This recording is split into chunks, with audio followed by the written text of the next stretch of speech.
Hey, what's up, everybody? Pat here, great for recovering alcoholic and addict, just like every day. Guys, please don't forget to subscribe, leave the video a like, drop me a comment, and by all means, share it with anybody that might get some out of it. Happy Friday, everybody. As you know, Friday is my home group AA.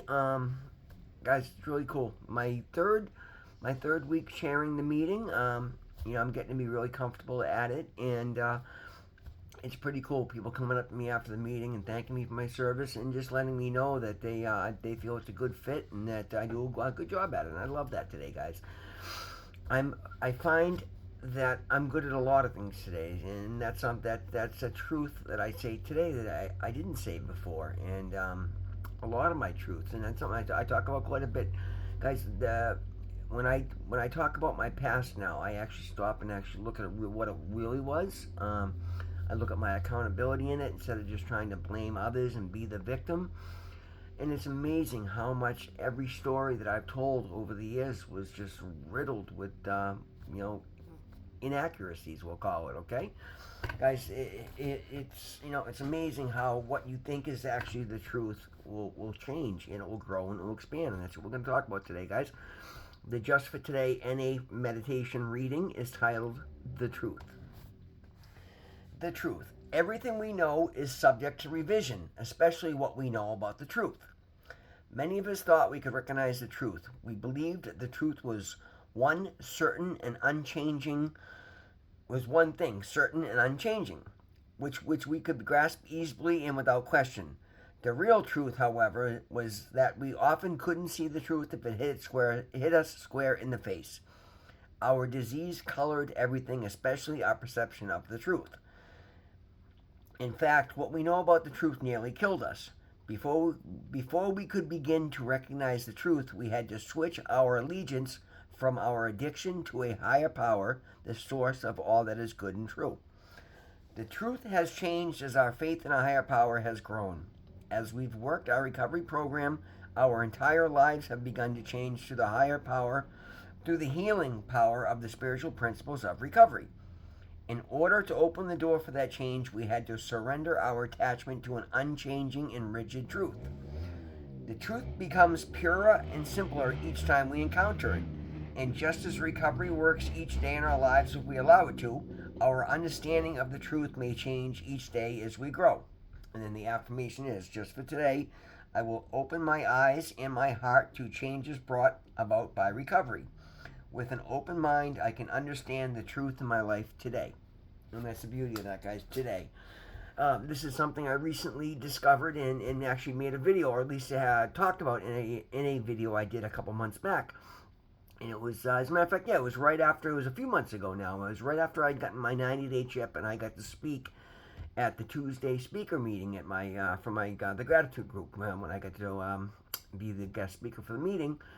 As I went through and I was telling, sharing my experience, strength and hope. It was my experience that I noticed the biggest change in, because of the, just working these spiritual principles, guys, working my recovery program in every area of my life. I no longer tell the same regurgitated victim mentality truth stories of my history that I told for many, many decades. And guys, and when I told them, I thought I was telling the truth. I had convinced myself that that's what would have happened. So again, everything like everything else, our perception of things is what determines our reality, right? So I was telling myself that this is what had happened, and I would have passed a lie detector test saying those stories. And yet, when I look at them now, it's a far different scenario, right? Because now I look at it and I have the ability to be honest about it. And what got me to that ability was the fact that I don't want to. In order to not repeat the mistakes of my past, I have to get honest and actually stop and assess and look at what I was using to determine the situations, and using what I was basing them on, and making sure that it's true and proper to the best of my ability, and then adding my accountability into it. And then, instead of putting a spin on it where I don't come out looking like a bad guy, because guys, every one of us does, and I certainly did, like, to a point that literally it almost scared me. Like, I was literally just fooling myself. And at the time, I get it. It's what I needed to be able to tell myself so that I didn't just get overwhelmed with my own nonsense, and it's what I needed to continue. But guys, I was continuing down a bad road, so I was fooling myself in order to let myself feel okay doing the shitty things that I was doing, and then just getting overwhelmed with the repercussions of my shitty actions, right? Guys, my truth has changed today. My truth today is the purest, simplest, most realistic truth I've ever told myself. And yet, I tell you right now, I fully expect a year from now that many of the truths that I haven't looked at yet today will continue to change. And at least I certainly hope they will, because that means I'm continuing to work my program, and I'm continuing to progress along spiritual lines and following these spiritual principles. I'm okay with that. And guys, in telling of these things, I don't come off looking better today, but that's not my concern. I understand, and I'm trying to get in front of the fact that I was crooked. I was operating with a broken, I was operating from a broken set of, truths. Right? My truths were not true. They were lies I told myself, and I fully believed, and they were the things I had to tell people to either gain sympathy or to make an excuse for the bullshit that I had done, rather than just saying, "Hey guys, or hey, whoever I'm talking to, this was the situation. I was an addict. I was trying to get by. Either I didn't have, this qualification and I was trying to end up with this result. So I made X, Y, and Z, or A, B, C, and D fabricated, or, just twisted them to my situation and tailored them to make them sound or make them believable so that I could get the end result that I wanted. And again, in the end, I just lost. I can't sit there and build something on a foundation of lies. It's going to crumble the first time there's a crack. First time there's the slightest quake or shake to my foundation, everything would fall because it was built upon a set of lies. And that's okay today because I let that go and I let everything go. And then literally, guys, it got to the point when I started doing intake interviews at rehab and my IOP and my OBAC clinic and to my therapist and just everywhere. I would actually, for once in my life, rather than just regurgitating the same bullshit that I've always spewed, I'd stop and I'd look at it. And half the time, guys, I would be halfway through saying something and I'd go, wow, wait a minute, no, that's not really true. That's just what I was telling myself. Oh, I'm sorry. Drugs, this is what we tell ourselves. And I'd say, this is what really happened. This is where I'm at with it.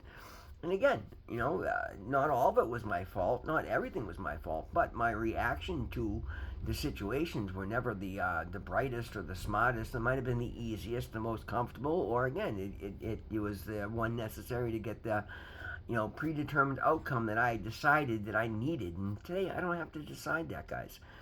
Because I've aligned myself with my higher power, whom I choose to call God, I have full faith and I have full knowledge that so long as I continue to try to be a better person, to let go of the past, to not repeat the mistakes of the past by looking at them and just, acknowledging my actual accurate accountability in them, and then making the necessary changes, then things are going to continue to get better. And what I've found is that I'm a very qualified, very skilled, very capable, kind, compassionate, considerate human being who doesn't mind working hard. Guys, these are all qualities that should scream success, and yet I was out there failing miserable. Today I'm not. Again, I'm just, this is early stages. I'm documenting my journey through recovery and trying to help and guide as many as I can. But I'm not trying to tell anybody. I'm not at any finish line. I'm doing very, very well. I couldn't be happier with where I'm at. I'm constantly shocked at how good things are, guys. And because a lot of that is because of the things I tell myself. I don't get up in the morning and say, oh, I have to go do this. No, I get to go do that. Because a year ago, I didn't have any of these options. The responsibilities that I have today, nobody would have trusted me with them. They would have been crazy to do so. I had proven over and over at that point that where I was at was not something you could rely on, not something you want to give any important responsibility to. But again, none of that has stopped me. Just because it's what I did in the past, it's what I'm doing now that matters. All my power is now, and I understand that, and I get in front of those truths, guys. So again, a lot of my customers, and particularly my new customers coming back, are people that I worked for through another company. and they know. And again, they liked my work because I was always a good person, and I tried to make the most of it. But I walk in there today, guys, and I'm 9 months later. I look 10 years younger. I'm 65 pounds heavier, stronger, healthier. Like clearly something dramatic has changed. And for me to go in there and try and act like nothing, I wouldn't propel me, or I wouldn't be progressing to where I am today. So I'm very upfront and honest. And you know what, guys, people are a lot more down to earth. Everybody knows somebody. This addiction, this the opioid epidemic is affecting everybody. And when you're on the right side of it, nobody's going to fault you for having gone through it. Like nobody's condemning me for having substance abuse disorder. But now that I'm becoming part of the solution, and I'm doing all the things that I'm doing, including going out there and just making the absolute most of every opportunity I get, trying to look at everybody else's point of view, understand where I can give a break and still make a profit. And because again, at the end of the day, guys, I'm not in business to do favors. I'm in business to give myself a life. But it doesn't mean I got to be cutthroat and wring every penny out of anybody either. I make my money, like I don't look at the totality of one job. I'll give you an absolute perfect example. On Fridays, I tend not to schedule any real work because I either button up the stuff I have, go do estimates because I have my meetings, and I don't want to get tied up in trying to do something. Well, a friend of mine called. He's out of work right now. He just had surgery. He got in a car accident, and his vehicle was totaled, so his family had let him take a 2002 Toyota Camry and register that. And again, nice little car, nothing fancy, and he got it for free. But he's out of work right now, and he's recovering from surgery, and the muffler broke off. And so I asked him if I wanted to take care of it, and I knew full well going into it, like, Johnny's not gonna, he's a friend of mine. This isn't a situation I'm gonna make any money on, and that's okay. I said, but you know what? Friday I don't schedule any work. You won't be taking me away from anything else. Why don't you meet me at the garage Friday? I got down there this morning, looked at it, and the rest of the exhaust looked to be okay. It was just the muffler at the end. It was a bolt-on flange, so I checked to make sure it was available. Let him know what the price was. Gave him a couple of my coupons that I have online to save him some money, and charged him like $75 to do it. Well, as we were doing it, the pipe it connects to was thinner, and as I was trying to unbolt the old broken flange that was connected to it, the whole pipe sheared right off. And that intermediate pipe has a resonator pipe and a pre-cat on it, and that was like 3 times the price of the muffler. Well, I have a welder, and unfortunately, in the move and running around, I can't find my welding helmet. So I was going to try to use other ways of blocking, of protecting my eyes, and try to weld the flange back on. And as soon as I started, I realized it was insane. I'm either going to hurt myself, burn my eyes like I have in the past, or it's going to come out absolutely deplorable. And I'm just not willing, even though it's a freebie and I'm not even making any money on it, I'm not going to do that today. So I explained it to John. He was just going home, was going to be home all day, so I drove him home. I went and bought a welding mask, a new welding helmet on my way back from his house because Harbor Freight was halfway between my shop and his house. Dropped him off. I went and I went to my meeting, chaired my meeting, did everything I had to do, and then left there. And instead of going out and doing a couple of service calls that came in, I went back to my shop and I spent 2 hours cutting pieces of metal to line the pipe because it was so thin and rusty it wasn't going to hold. And I fabricated a new pipe for him, and I bolted the thing all back together, and I drove up, and I picked him up, and I came back down, and I could see the fear in his eyes. I'm like, Johnny, you look concerned. What's the matter? He goes, well, money's a little tight. How much more do I owe you? I said, Johnny, you don't owe me anything, man. You're my friend. You've been one of the most supportive people. When I told you I was in rehab and getting into recovery, you've offered, and when I told you I was starting my business, you've offered to promote my business. He's been my friend all along. I said, you don't owe me anything else. It didn't cost me. It cost me a couple dollars in bolts. Not a big deal.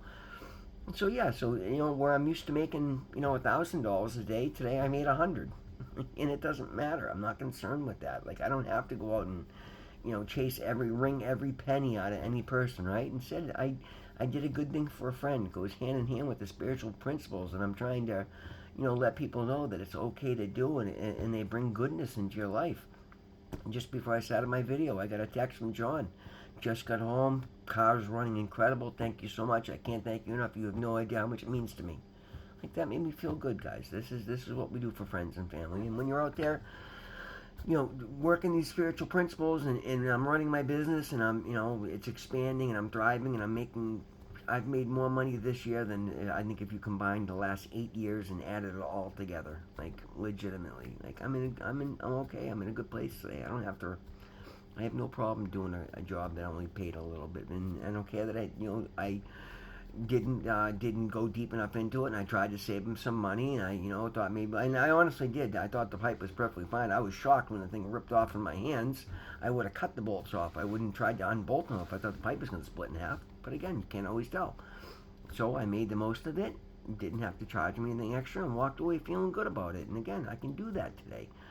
And that's why I give myself time, so I'm not under the gun. And when the situation changed, I could have, I was starting to stress for a minute, what's the right thing to do here? And I immediately knew it. I'm like, just, Johnny, the thing broke. Nothing I can do about it. I don't want you to drive it like that. You don't need the car for the day. Let me drop you off. I'll come back after the meeting. We'll make it right. Boom. No big deal. Now I feel good about it. I'm not stressed out. I don't feel like I took advantage of somebody. I didn't send somebody away in a car that's going to break again, 2 weeks from now. I feel good about that, guys. That's the truth, right? And that's the thing, guys. So understand, as you start working these spiritual principles, don't be so rigid in the stories that we once told ourselves. Don't be afraid to look at it again and see what the honest answer is, because as you expand and as you get better, you're going to see the honest truth in it from a higher light. And that's going to allow you to make proper changes in your life, and you're going to see where you made mistakes. And guys, we all make mistakes, and we learn more from our failures than we do our successes. We learn what not to do. We learn what we can get away with, what we can't, what works well, what doesn't work well. And then you pay attention to it, and you don't make the same mistake next time. You take the lesson you learn from this one, and you apply it to the next one. And then you'll get one step farther, and you might make another mistake, and then you'll learn another lesson. Next time you do it, you get 2 steps farther, and so on and so forth. And this is how we progress along spiritual lines, guys. Life is beautiful today. I'm honored to be who I am today. I love everything about my life today. It's not perfect, but it's a far cry better than anything I've experienced anytime recently. And it's getting better and better because I continue to get better and better. Guys, that's lessons today. Happy Friday. Thank you all so very much for being here. It means the absolute world to me. Always remember, God loves you. I love you. We'll see you in the next one.